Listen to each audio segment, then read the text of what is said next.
నా పేరు జ్యోతి స్వరూప అండి. నాకు మ్యారేజ్ అయ్యి వచ్చేసి 14 ఇయర్స్. ఫెర్టిలిటీ ఇబ్బంది ఉంది.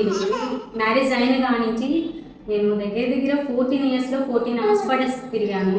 ఇంకా ఆఖరికి మేము మా వారి జాబ్ పర్పస్ మేము నెల్లూరు వచ్చాము. ఇక్కడ మేడం దగ్గర దివ్యశ్రీ మేడం పేరు విని అందరూ బాగా చూస్తున్నారని సరే ఇక్కడ కూడా వెళ్దాం, ఎక్కడ హోప్ తీసుకోకూడదు, ప్రతి స్టెప్ మనం వేస్తానే ఉండాలి. మేడం పేరు విని మేడం దగ్గరికి వచ్చాను, దివ్యశ్రీ మేడం దగ్గరికి.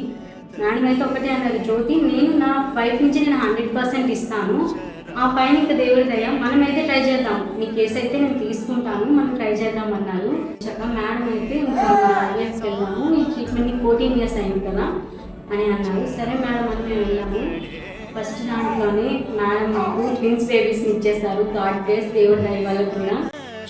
అందరికీ నమస్కారం. నా పేరు డాక్టర్ బి దివ్యశ్రీ, అమ్మ హాస్పిటల్ డయాగ్నోస్ సెంటర్. సో ఇందాక మనం చూసాము, ఒక వీళ్ళ మదర్ మాట్లాడారు.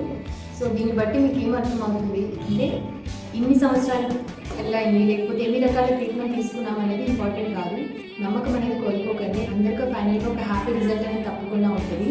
సో వీళ్ళ కేసు ఎంత స్ట్రగుల్ ఫేస్ చేశారనేది నేను లైఫ్లో చూశాను. కానీ అన్ని స్ట్రగుల్స్ని వాళ్ళిద్దరూ చాలా చక్కగా పాజిటివ్గా ఎదుర్కోవడం. సో ఫైనల్గా వాళ్ళు కోరుకున్న ఇద్దరు బేబీస్ క్యూట్ మా పాపలు ఇద్దరిని తీసుకొని ఈరోజు వెళ్తున్నారు. సో వాళ్ళకి ట్రాన్స్ఫర్ అయ్యి వేరే ఊరికి వెళ్ళిపోతున్నారు. సో మళ్ళీ ఇంకా కొద్ది ఎప్పుడు చూస్తానే ఈ బుజ్జి బేబీస్ని. సో ఎవరైతే స్ట్రగుల్ అవుతున్నారో పిల్లల కోసం సో కంపల్సరీగా మీరు ఒకసారి కింద ఇచ్చిన నెంబర్కి కాంటాక్ట్ అవ్వండి. మీకంటూ ఒక కంపల్సరీగా ఒక మార్గం దొరుకుతుంది. Thank you.